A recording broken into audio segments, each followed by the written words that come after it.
Hello my dear students, welcome back to my YouTube channel R nursing classes. मैं रोनित राज आप सभी का स्वागत करता हूं अपने यूट्यूब चैनल पे और साथ ही साथ आज की शानदार क्लास में। आज की क्लास में किस टॉपिक को हम डिस्कस करने वाले हैं वो आप सभी को क्लास के थंबनेल से ही पता लग गया होगा। जी हाँ, आज हम डिस्कस करेंगे अपने बीएससी नर्सिंग फर्स्ट सेमेस्टर का जो सब्जेक्ट है साइकोलॉजी, उसकी एक बहुत ही इंपॉर्टेंट यूनिट नंबर 6 जो कि है cognitive process. Cognitive process unit का एक बहुत इंपॉर्टेंट टॉपिक जो कि है लर्निंग। जी हाँ, आज की क्लास में हम डिस्कस करेंगे लर्निंग टॉपिक के बारे में। बेटा, लास्ट क्लास के अंदर हमने कॉग्निटिव प्रोसेस यूनिट स्टार्ट की थी और उस यूनिट के अंदर अपन ने जो सबसे पहला टॉपिक था अटेंशन, वो कंप्लीट किया था।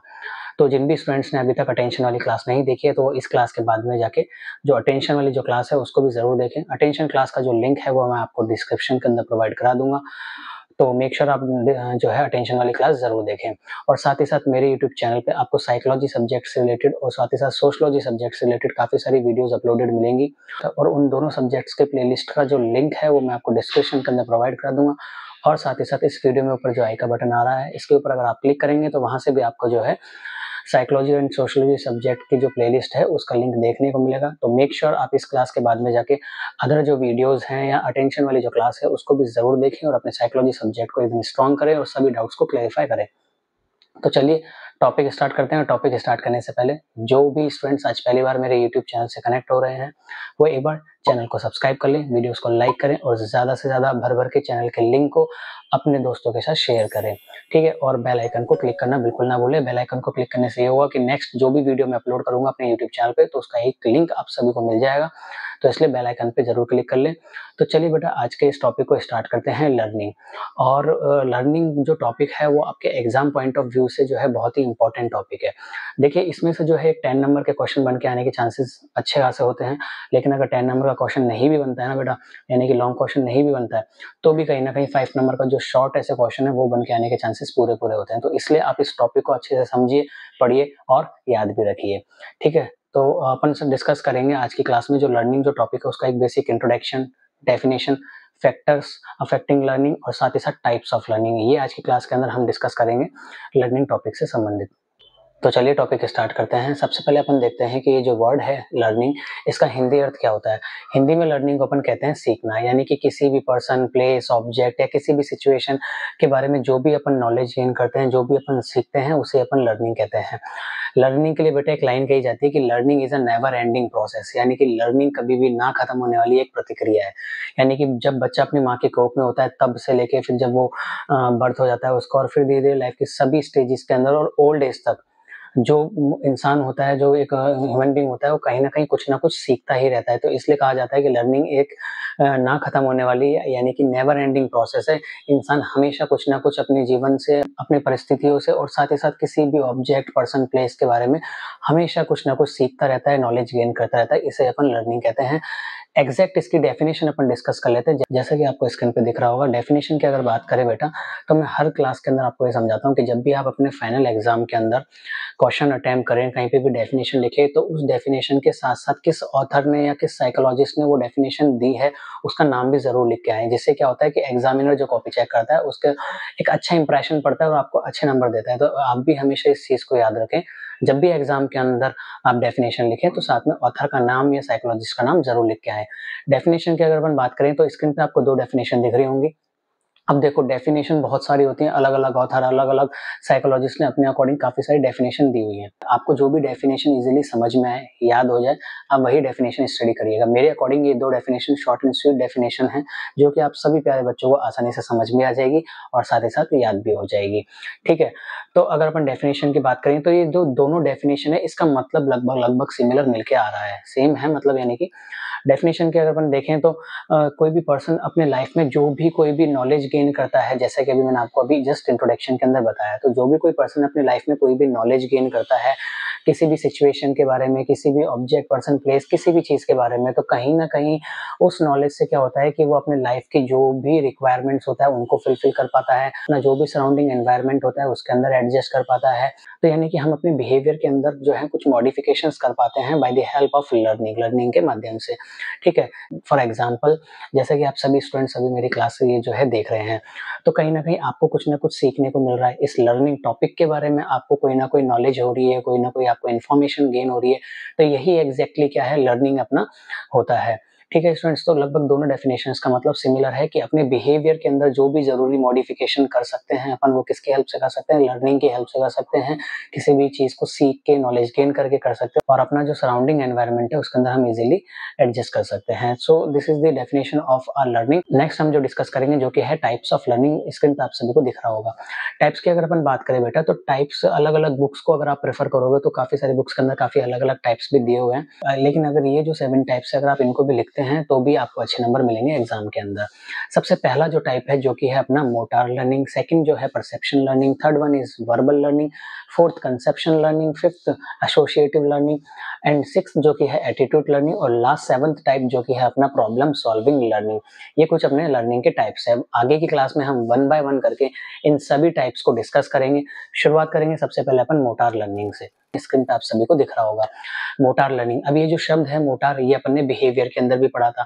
अपन ने जब बिहेवियर पढ़ा था तो अपन ने 3 तरह की एक्टिविटीज पढ़ी थी, motor activities, cognitive activities and affective activities पढ़ी थी ना। तो मोटार का मतलब क्या होता है, यानी कि ऐसे कुछ एक्टिविटीज करना जिसमें हमारी बॉडी फिजिकली इन्वॉल्व हो। सेम अपना यहाँ पे मोटार लर्निंग भी है, यानी कि कोई भी पर्सन, कोई भी इंडिविजुअल अपने किसी भी फिजिकल एक्टिविटी से कोई भी जो लर्निंग गेन करता है, जो भी कुछ सीखता है, उसे अपन मोटार लर्निंग कहते हैं। फॉर एग्जाम्पल, जैसे कि कोई क्रिकेटर है तो वो क्रिकेट जो है सीखता है, तो क्या होता है कि यानी कि क्रिकेट किस में आ गया, एक फिजिकल एक्टिविटी में आ गया, और उसको सीखना है तो ऑब्वियस सी बात है फिजिकली तो उसको इन्वॉल्व होना ही पड़ेगा, फिजिकली एक्टिव होना पड़ेगा, सीखना पड़ेगा।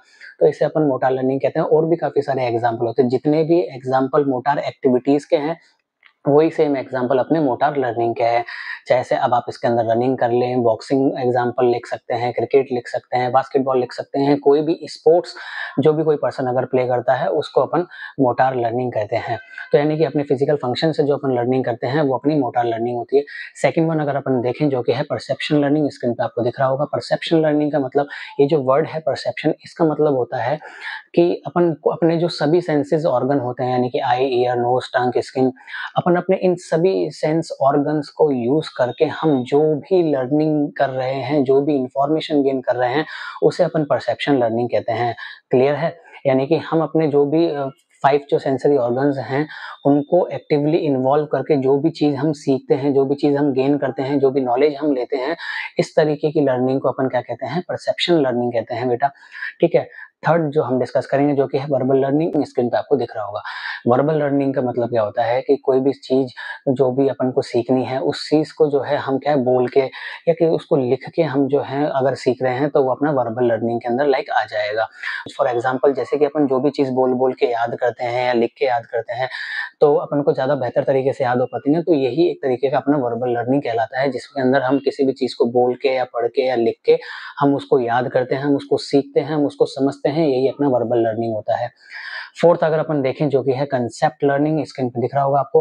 कंसेप्ट लर्निंग का मतलब है कि किसी भी चीज, किसी भी ऑब्जेक्ट, किसी भी पर्सन, किसी भी स्टिमुलस के बारे में डिटेल में या इन डेप्थ इंफॉर्मेशन गेन करना, यानी कि उस टॉपिक या उस किसी भी कंटेंट या उस ऑब्जेक्ट या प्लेस, पर्सन, कोई भी स्टिमुलस हो सकता है, लाइक उसके बारे में हम पूरी डिटेल में, पूरी डेप्थ में हम उसके बारे में जो भी इंफॉर्मेशन गेन करते हैं, उसके कंसेप्ट को समझते हैं, वो अपना लाइक कंसेप्ट लर्निंग कहलाता है। तो और बाकी का जैसे कि मैं आपको स्क्रीन के ऊपर क्या है डायग्राम से भी आपको समझाने की कोशिश कर रहा हूँ, जिससे कि आपको समझ में आ जाए कि exactly motor learning, perception learning, verbal learning या कंसेप्ट लर्निंग एग्जैक्टली होता क्या है। तो आई होप आप सभी को अच्छी तरीके से समझ में आ रहा होगा। तो ये होता है अपना कंसेप्चुअल लर्निंग। और अगर नेक्स्ट अगर अपन देखें फिफ्थ वन जो कि है एसोसिएटिव लर्निंग। एसोसिएटिव लर्निंग भी कह सकते हैं इसको अपन, या फिर पेयर एसोसिएटिव लर्निंग भी कह सकते हैं। पेयर एसोसिएटिव लर्निंग अगर अपन देखें तो यानी किस प्रकार की लर्निंग है जिसमें हम एक स्टिमुलस को दूसरे स्टिमुलस के साथ पेयर करके फिर हम जो लर्निंग करते हैं वो अपना पेयर एसोसिएटिव लर्निंग हो गया। जैसे होता है ना कि कभी-कभार अपन कोई टॉपिक्स होते हैं, कुछ लाइक ऐसे टेबल्स होती है, उनको अपन एक शॉर्ट फॉर्म में कहानी के रूप में बना लेते हैं जिससे कि अपन उसको याद कर सके। फॉर एग्जांपल, जैसे कि अपन ने 12th क्लास के अंदर एक अपनी जो पीरियोडिक टेबल होती है वो पढ़ी थी, तो अपन उसको किस तरीके से याद करते थे, एक कहानी के रूप में याद करते थे, है ना। सभी शब्दों को एक साथ मिला के कुछ अपन एक अलग तरीके से उस चीज को याद रखते थे कि नहीं रखते थे। ये अपना एक एसोसिएटिव लर्निंग का एग्जाम्पल हो सकता है। और साथ ही साथ कुछ और भी एग्जाम्पल्स दिए गए हैं आपके बुक के अंदर और आपके सिलेबस के अंदर, लाइक कि जैसे कि आपको स्क्रीन पे दिख रहा होगा डॉग का एग्जाम्पल है। यानी कि इसमें क्या होता है कि जो भी डॉग है अगर उसके सामने अगर विसल बजाते हैं यानी कि सीटी बजाते हैं और उसी दौरान उसके सामने अगर अपन खाना रखते हैं, तो कहीं न कहीं डॉग क्या करता है कि इस चीज़ को एसोसिएट कर लेता है कि जब भी अगर विसल बजेगी, तो तभी उसी वक़्त क्या होगा, खाना आएगा। तो जब भी विसल बजती है तो डॉग अपने आप जो है स्टिमुलेट हो जाता है, एक्टिव हो जाता है और कहीं न कहीं खाने के लिए वो आ जाता है। ये बेसिकली बेटा आपकी थ्योरीज़ हैं लर्निंग के अंदर, लेकिन आईएनसी ने क्या किया है कि इस बार जो लर्निंग की जो थ्योरीज़ है उनको आपके सिलेबस से हटा दिया है। Basically trial and error theories, operational theories, classical conditioning theories, ये आपकी थ्योरीज़ है और उन्हीं थ्योरीज़ में से ये जो कुत्ते वाला जो एग्ज़ाम्पल है आपको बना के दिया गया है। तो ये जो अपने थ्योरीज़ हैं like classical conditioning, operational theory, ये कहीं न कहीं जो है एसोसिएटिव थ्योरीज़ का ही जो है एक एग्ज़ाम्पल होता है। नेक्स्ट अगर अपन टाइप देखें जो कि है 6th टाइप एटीट्यूड लर्निंग, जैसा कि आपको स्क्रीन पे दिख रहा होगा, ठीक है? एटीट्यूड लर्निंग में ये जो शब्द आ रहा है एटीट्यूड, ये बेसिकली आपके एक टॉपिक भी है। वहाँ पे अपन इसको डिटेल में डिस्कस करेंगे, इसके टाइप्स, इसके फैक्टर्स वगैरह-वगैरह जो भी सारी चीज़ें हैं, ठीक है? लेकिन यहाँ पे आप सिर्फ इतना समझिए कि एटीट्यूड का मतलब क्या होता है कि कोई भी पर्सन, उसका किस तरीके का नज़रिया है सामने वाली चीज़ के लिए, सामने वाले ऑब्जेक्ट के लिए, पर्सन के लिए या प्लेस के लिए। यानी कि सामने जो भी कोई उसके स्टिमुलस मौजूद है, उसके बारे में उसका क्या नज़रिया है। अब यहाँ पे एटीट्यूड लर्निंग क्या हो गया कि यानी कि अगर किसी पर्सन का एटीट्यूड अगर पॉजिटिव है किसी पर्टिकुलर पर्सन के लिए या किसी ऑब्जेक्ट के लिए या किसी टॉपिक के लिए, तो कहीं न कहीं उसका जो इंटरेस्ट होगा उस टॉपिक में ज़्यादा रहेगा। यानी कि अगर अभी आपका मन है, आपका एटीट्यूड है, आपकी इच्छा है कि आप अगर किसी लर्निंग टॉपिक के बारे में जो क्लास है वो लेना चाहते हैं, उस लर्निंग टॉपिक के जो बारे में जो है अपनी नॉलेज गेन करना चाहते हैं, तो कहीं न कहीं आपका ये क्या हो गया, एक पॉजिटिव एटीट्यूड हो गया। आपका ये क्या हो गया, एक पॉजिटिव नज़रिया हो गया कि मैं इस टॉपिक के बारे में नॉलेज गेन करना चाहता हूँ, इन्फॉर्मेशन लेना चाहता हूँ। तो ये जो होता है कहीं न कहीं इंसान का जो एटीट्यूड जो होता है, पॉजिटिव एटीट्यूड, वही उसको लाइक मोटिवेट करता है, लाइक उसी को जो है फोर्स करता है कहीं न कहीं उस चीज़ को सीखने के लिए, समझने के लिए। अगर किसी इंसान का जो एटीट्यूड है किसी भी ऑब्जेक्ट या किसी भी अदर स्टिमुलस के लिए अगर नेगेटिव एटीट्यूड है, यानी कि उसका एटीट्यूड सही नहीं है और उसको नापसंद है अगर मान लो कोई चीज़ नहीं है, तो कहीं न कहीं वो अपने पूरे इंटरेस्ट के साथ उस चीज़ को नहीं सीखेगा। तो एटीट्यूड लर्निंग का मतलब अपना यहाँ पे ये हो गया कि जब भी किसी पर्सन का किसी भी ऑब्जेक्ट के लिए या किसी भी स्टिमुलस के लिए अगर एटीट्यूड पॉजिटिव होता है, अच्छा होता है, उस चीज़ के बारे में वो सीखना चाहता है, जानना चाहता है अपने मन से, अपने पूरे इंटरेस्ट से, तो कहीं न कहीं वो जो अपना कहलाता है, वो कहलाता है अपना एटीट्यूड लर्निंग। लास्ट टाइप जो कि है अपना प्रॉब्लम सॉल्विंग लर्निंग, स्क्रीन पे आपको दिख ही रहा होगा। प्रॉब्लम सॉल्विंग लर्निंग को अगर अपन देखें, शब्द से ही आपको समझ में आ गया होगा। प्रॉब्लम सॉल्विंग यानी कि एक इंसान, एक मनुष्य उसके जीवन में जो भी परिस्थितियाँ हैं, जो भी समस्याएँ हैं, छोटी या बड़ी, उन समस्याओं से जो वो नॉलेज गेन करता है, उन समस्याओं से जो वो सीखता है, उसे अपन क्या कहते हैं, प्रॉब्लम सॉल्विंग लर्निंग कहते हैं। यानी कि लाइफ ईज़ी तो है नहीं, है ना? कहीं न कहीं छोटी-बड़ी समस्याएँ सबके जीवन में होती हैं, छोटी-बड़ी समस्याएँ आती रहती हैं और जाती रहती हैं। लेकिन कहीं न कहीं उन समस्याओं से, उन प्रॉब्लम्स से हम जब फाइट करते हैं, हम उसे सॉल्व करते हैं, तो कहीं न कहीं क्या होता है, हमें एक एक्सपीरियंस गेन होता है, हमें कुछ सीखने को मिलता है उनसे। तो यही अपना जो होता है क्या होता है, प्रॉब्लम सॉल्विंग लर्निंग कहलाता है। तो बेटा यहाँ पे जाके अपने जो 7 के 7 जो टाइप्स हैं वो कंप्लीट होते हैं लर्निंग के। टाइप्स एक बार वापस से अपन डिस्कस कर लेते हैं, कौन-कौन से टाइप्स अपन ने पढ़े बेटा। Motor learning, perception learning, verbal learning, concept learning, associative learning, attitude learning and last जो कि अपन ने जस्ट अभी डिस्कस किया जो कि है प्रॉब्लम सॉल्विंग लर्निंग। तो आप भी अपने जीवन में किसी भी समस्या से घबराएं नहीं, अपनी समस्याओं का डट के सामना करें, अपनी हर प्रॉब्लम को सॉल्व करें, क्योंकि कहीं न कहीं उन सभी प्रॉब्लम से आपको एक एक्सपीरियंस मिलेगा, आपको कुछ न कुछ सीखने को मिलेगा और हमेशा अब जो भी आपने वो अपनी प्रॉब्लम से जो भी चीज़ सीखी, जो भी सॉल्यूशन फाइंड आउट किया, जो भी सीखा, जो भी एक्सपीरियंस गेन किया, उसे आप हमेशा अपने जीवन में याद रखें। तो ये है अपना कुछ टाइप्स जो कि लर्निंग के अपने कंप्लीट हो गए। नेक्स्ट जो अपन टॉपिक डिस्कस करेंगे इसी यूनिट से रिलेटेड जो कि है अपना फैक्टर्स अफेक्टिंग लर्निंग। फैक्टर्स का मतलब होता है कारक, यानी कि ऐसे कौन-कौन से कारक हैं जो कि आपकी लर्निंग को प्रभावित करते हैं। प्रभावित करते हैं का मतलब है यानी कि अगर ये फैक्टर्स अगर बैलेंस में हैं, तो ये आपके लर्निंग को प्रमोट भी कर सकते हैं। अगर ये फैक्टर्स अगर बैलेंस में नहीं हैं, डेफिशिट में हैं, कम हैं, तो कहीं न कहीं ये आपके लर्निंग को रिड्यूस भी कर सकते हैं, कम भी कर सकते हैं। यानी कि ऐसे कारक हैं जिनके होने से आपकी जो लर्निंग है वो बेहतर भी हो सकती है और अगर अगर वो कारक अगर प्रेज़ेंट नहीं होते हैं, तो आपकी लर्निंग जो है कम भी हो सकती है। तो ये कुछ इस तरीके के फैक्टर्स हैं। फैक्टर्स की अगर अपन बात करें, स्क्रीन पे आप सभी को दिख रहा होगा। बेसिकली 3 टाइप्स के फैक्टर्स अपन डिस्कस करेंगे आज की क्लास में। फर्स्ट वन जैसे कि nature of learner, second nature of material, third one is other factors. यानी कि नेचर ऑफ लर्नर में हम पढ़ेंगे कि ऐसे कौन-कौन से फैक्टर्स हैं जो कि किसी भी लर्नर को, जो भी वो कोई चीज़ सीखना चाहता है, उसको प्रभावित करते हैं। नेचर ऑफ मटेरियल के अंदर अपन पढ़ेंगे कि जो भी चीज़ अपन सीख रहे हैं, जिस भी टॉपिक, जिस भी पर्सन, प्लेस के बारे में अपन नॉलेज या इन्फॉर्मेशन गेन कर रहे हैं, यानी कि लर्निंग कर रहे हैं, ऐसे कौन-कौन से फैक्टर हैं कि जो उस टॉपिक को, उस मटेरियल को जो है अफ़ेक्ट करेंगे। और थर्ड जो अपन देखेंगे अदर फैक्टर्स, यानी कि कुछ ऐसे एक्स्ट्रा फैक्टर्स भी हैं जो कि आपकी लर्निंग को अफ़ेक्ट करते हैं। तो वन बाय वन करके हम इन सभी को टॉपिक को डिस्कस करते चलेंगे। और क्लास में आगे बढ़ने से पहले अभी तक अगर आप लोगों ने चैनल को सब्सक्राइब नहीं किया तो चैनल को सब्सक्राइब कर लो, वीडियो को लाइक कर दो और शेयर तो ज़रूर कर दीजिएगा अपने दोस्तों के साथ। ठीक है बेटा? सबसे पहला फैक्टर है nature of learner. Nature of learner यानी कि ये कुछ ऐसे फैक्टर्स हैं जो इंडिविजुअल के अंदर, खुद के अंदर मौजूद होते हैं, किसी पर्सन के खुद के अंदर जो है प्रेज़ेंट होते हैं, और वही कहीं न कहीं ऐसे फैक्टर्स होते हैं जो उनकी लर्निंग जो प्रोसेस है उसको जो है अफ़ेक्ट करते हैं।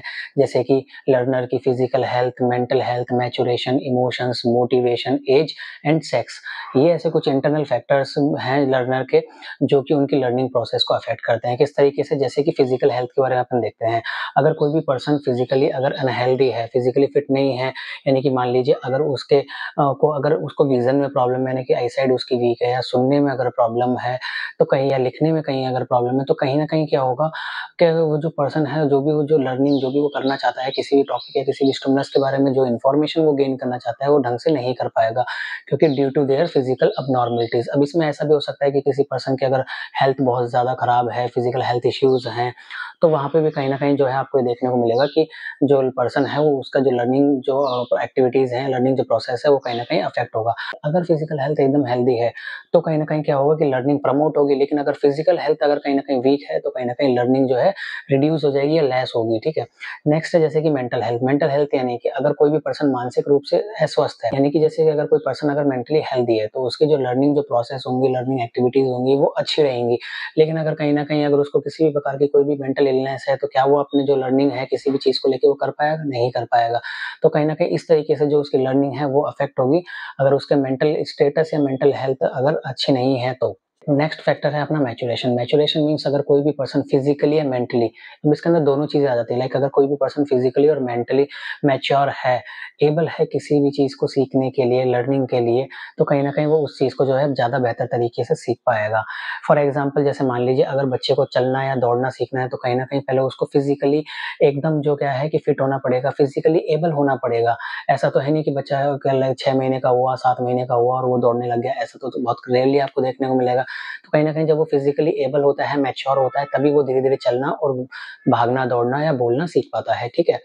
तो ये होता है मैच्योरेशन का मतलब। नेक्स्ट अगर अपन देखें जो कि है इमोशंस। इमोशन फैक्टर किस तरीके से लर्नर की लर्निंग को अफ़ेक्ट करते हैं। लाइक अगर कोई भी पर्सन अगर बहुत ज़्यादा स्ट्रेस और बहुत ज़्यादा एंग्ज़ायटी, बहुत ज़्यादा डिप्रेस फ़ील करता है, इमोशनली वीक है, तो क्या वो लर्निंग अच्छे से कर पाएगा? नहीं कर पाएगा। अगर मान लीजिए फॉर एग्ज़ाम्पल अगर कोई भी स्टूडेंट है जो बहुत ज़्यादा डिप्रेस है किसी भी चीज़ को लेके, अपनी लाइफ़ की सिचुएशंस, प्रॉब्लम्स या किसी भी कंडीशंस को लेके, तो क्या वो अपनी पढ़ाई में अच्छे से ध्यान दे पाएगा? नहीं दे पाएगा।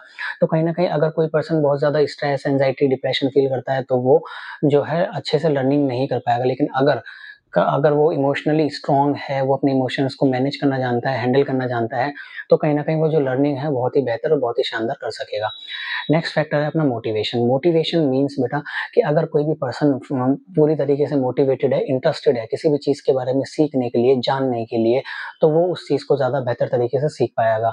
फॉर एग्ज़ाम्पल इसका भी ले लेते हैं, अगर मान लीजिए क्लास है अपनी बीएससी नर्सिंग फर्स्ट सेमेस्टर की, उसके अंदर 40 बच्चे हैं। 40 में से कोई 20 बच्चे तो ऐसे हैं जो वाक़ई में पढ़ाई करना चाहते हैं, अच्छे नंबर लाना चाहते हैं, अपने नर्सिंग ऑफिसर बनने का सपना पूरा करना चाहते हैं। तो कहीं न कहीं यही चीज़ उन्हें क्या करेगी, मोटिवेट करेगी किसी भी चीज़ को सीखने के लिए, टॉपिक्स को सीखने के लिए, सब्जेक्ट को पढ़ने के लिए, समझने के लिए। लेकिन अगर बाकी के 20 बच्चे ऐसे हैं, फॉर एग्ज़ाम्पल बोल रहा हूँ मैं, तो कि जो कि पढ़ाई में इंटरेस्टेड नहीं है, ज़्यादा उनको कुछ नहीं करना, ठीक है, कर रहे हैं कोर्स, तो क्या वो अच्छे से लर्निंग कर पाएँगे? नहीं कर पाएँगे। तो ये एक गुड एग्ज़ाम्पल है अपनी मोटिवेशन का बेटा। नेक्स्ट फैक्टर जो कि है ऐज। ऐज की अगर अपन बात करें तो जो अपनी लाइफ़ की जो अपनी काफ़ी सारी डिफरेंट-डिफरेंट ऐजेज़ होती हैं, ठीक है? Like infant age, early adulthood, middle adulthood, adolescence and काफ़ी सारी ओल्ड ऐज जो है ऐजेज़ होती हैं।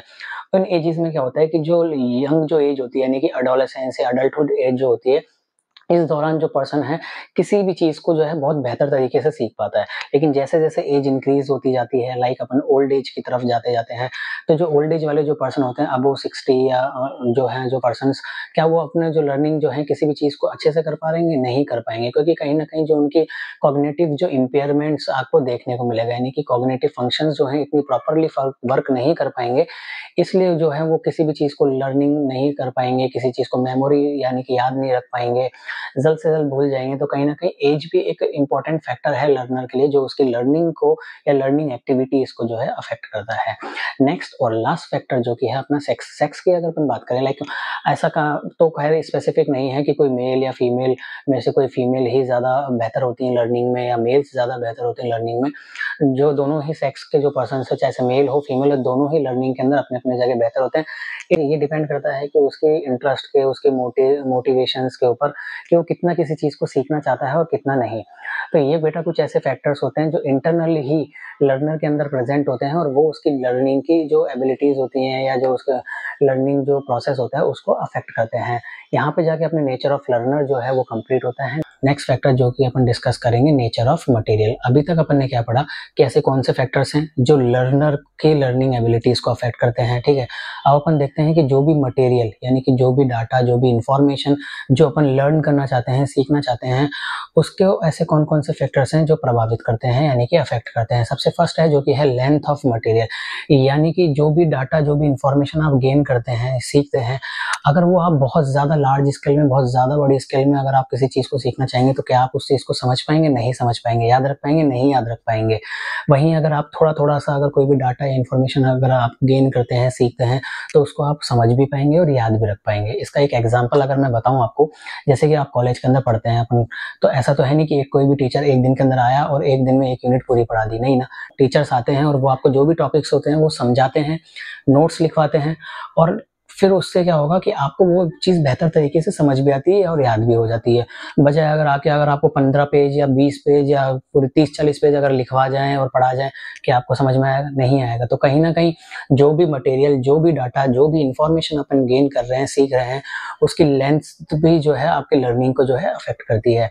नेक्स्ट वन जो कि है अपना मीनिंगफुलनेस ऑफ मटेरियल, यानी कि जो भी डाटा और इन्फॉर्मेशन अपन सीख रहे हैं, गेन कर रहे हैं, वो कहीं न कहीं मीनिंगफुल होनी चाहिए, एप्रोप्रिएट होनी चाहिए, करेक्ट होनी चाहिए, 100% ऑथेंटिक और सही होनी चाहिए। अगर गलत इन्फॉर्मेशन, गलत डाटा या गलत चीज़ के बारे में आप सीख रहे हैं, तो आप क्या सीख पाएँगे? नहीं सीख पाएँगे। जैसे कि अगर कोई भी मतलब मान लीजिए टीचर है, आपको वैसे तो कोई गलत पढ़ाता नहीं है, सब अच्छा ही पढ़ाते हैं। लेकिन अगर वो आपको कोई बाय चांस कोई अगर चीज़ गलत बता दे, तो क्या वो चीज़ आप अच्छे से सीख पाएँगे? नहीं सीख पाएँगे। अगर उसको सीख भी लेंगे, तो क्या आपके अच्छे नंबर आ पाएँगे? नहीं आ पाएँगे। तो कहीं न कहीं जो भी डाटा, जो भी मटेरियल जो आप सीख रहे हैं, उसका करेक्ट होना, 100% ऑथेंटिक होना भी बहुत ही ज़्यादा ज़रूरी होता है। नेक्स्ट फैक्टर है जो कि है अपना एप्रोप्रिएट लर्निंग मटेरियल, यानी कि जो भी अपन डाटा या इन्फॉर्मेशन गेन करते हैं, सीखते हैं, वो कहाँ से करते हैं मोस्टली? एग्ज़ाम्पल ले लेते हैं, एज़ अ स्टूडेंट आप लोग जब भी कोई स्टडी करते हैं, तो कहाँ से करते हैं अपन? या तो टेक्स्ट बुक से करते हैं या कोई भी लाइब्रेरी के अंदर जाके अपन वहाँ से टेक्स्ट बुक इश्यू करके करते हैं, है ना? तो अगर आपके पास प्रॉपर मटेरियल ही नहीं होगा, प्रॉपर टेक्स्ट बुक्स नहीं होंगी, लाइब्रेरीज़ नहीं होंगी, तो कहाँ से आप लर्निंग कर पाएँगे? नहीं कर पाएँगे ना। तो ये भी कुछ ऐसे फैक्टर्स हैं जो आपकी लर्निंग को जो है प्रभावित करते हैं। नेक्स्ट और लास्ट फैक्टर जो कि है अपना अदर फैक्टर्स। ये कुछ ऐसे एक्स्ट्रा फैक्टर्स हैं जो कि एक पर्सन की लर्निंग को जो है अफेक्ट करते हैं, जैसे कि way of teaching, proper environment. Way of teaching means कि जो भी कोई आपको कोई सिखाता है, वो अगर आपको बेहतर तरीके से नहीं सिखा पा रहा है, तो आपकी लर्निंग अफेक्ट होगी। फॉर एग्जाम्पल, अगर मान लीजिए आपको कोई भी टीचर आपके कोई भी मेडिकल से रिलेटेड जो भी सब्जेक्ट या कोई भी कोई टॉपिक है वो पढ़ाता है, लेकिन अगर वो टीचर खुद अनस्किलफुल है, उसके पास खुद के पास प्रॉपर नॉलेज नहीं है मान लीजिए, या फिर वो प्रोफेशनल नहीं है इतना, तो कहीं न कहीं क्या होगा कि वो अच्छी तरीके से आपको टीच नहीं कर सकता, आपको सिखा नहीं पाएगा, और जब आपको सिखा नहीं पाएगा तो आप सीखेंगे कहाँ से? तो इस तरीके से जो आपकी लर्निंग है वो अफेक्ट होती है। नेक्स्ट है प्रॉपर एनवायरनमेंट। देखिए, लर्निंग के लिए जो है एक एनवायरनमेंट होना बहुत ज़रूरी है, यानी कि good seating, peaceful environment, proper ventilation, proper light. For example, जैसे कि आप सभी स्टूडेंट्स कॉलेज जाते हैं, क्यों जाते हैं अपन कॉलेज? जिससे कि वहाँ पे अपन को एक प्रॉपर एनवायरनमेंट मिल सके, जिससे कि अपन जो भी अपने सब्जेक्ट हैं या टॉपिक्स हैं उनको अच्छे से लर्न कर सकें, उन्हें सीख सकें, है ना? जैसे कि वहाँ पे आपको प्रॉपर सिटिंग मिलेगी, प्रॉपर वेंटिलेशन मिलता है, प्रॉपर टीचर से गाइडेंस मिलता है, प्रॉपर आपका सिलेबस कंप्लीट होता है, एक पीसफुल और एक बहुत ही पॉजिटिव एनवायरनमेंट मिलता है, एक मोटिवेशनल एनवायरनमेंट मिलता है, जिससे क्या होता है कि आप बहुत ही अच्छी तरीके से अपनी लर्निंग कर पाते हैं। लेकिन अगर मान लीजिए प्रॉपर एनवायरनमेंट आपको नहीं मिले, तो कहीं न कहीं उससे क्या होगा कि आपकी लर्निंग जो है अच्छी तरीके से नहीं हो पाएगी। तो इस तरीके से जो प्रॉपर एनवायरनमेंट होना बहुत ज़रूरी है। अगर प्रॉपर एनवायरनमेंट होता है तो लर्निंग अच्छी हो जाती है, प्रॉपर एनवायरनमेंट नहीं होता है तो लर्निंग कम हो पाती है। तो इस तरीके से ये कुछ अदर फैक्टर्स थे जो कि एक पर्सन की लर्निंग को अफेक्ट करते हैं। तो बेटा यहाँ पे जाके अपना ये जो टॉपिक है वो कंप्लीट होता है। आज की वीडियो में सिर्फ इतना ही रहने वाला है। आप सभी स्टूडेंट जिन्होंने वीडियो यहाँ तक देखा है, तो आपने अभी तक अगर चैनल को सब्सक्राइब नहीं किया तो चैनल को सब्सक्राइब कर लो, वीडियो को लाइक कर दो और चैनल के लिंक को, क्लास के लिंक को ज़्यादा से ज़्यादा अपने दोस्तों के साथ शेयर करो। ठीक है स्टूडेंट्स, इस यूनिट को बहुत अच्छी तरीके से पढ़ना। कॉग्निटिव प्रोसेस पूरी जो यूनिट है वो बहुत ही इंपॉर्टेंट है। इसका एक एक टॉपिक, चाहे से इंटेलिजेंसी हो, परसेप्शन हो, आपका लर्निंग हो, मेमोरी हो, फॉरगेटिंग हो, थिंकिंग हो, ये सभी टॉपिक जो हैं बहुत ही इंपॉर्टेंट है। डेफिनेटली इसमें से 10 नंबर का एक क्वेश्चन बन के आने वाला है। ठीक है स्टूडेंट्स, तो हैव अ गुड डे। आप इसी तरीके से अच्छे तरीके से पढ़ाई करते रहें। Thank you very much.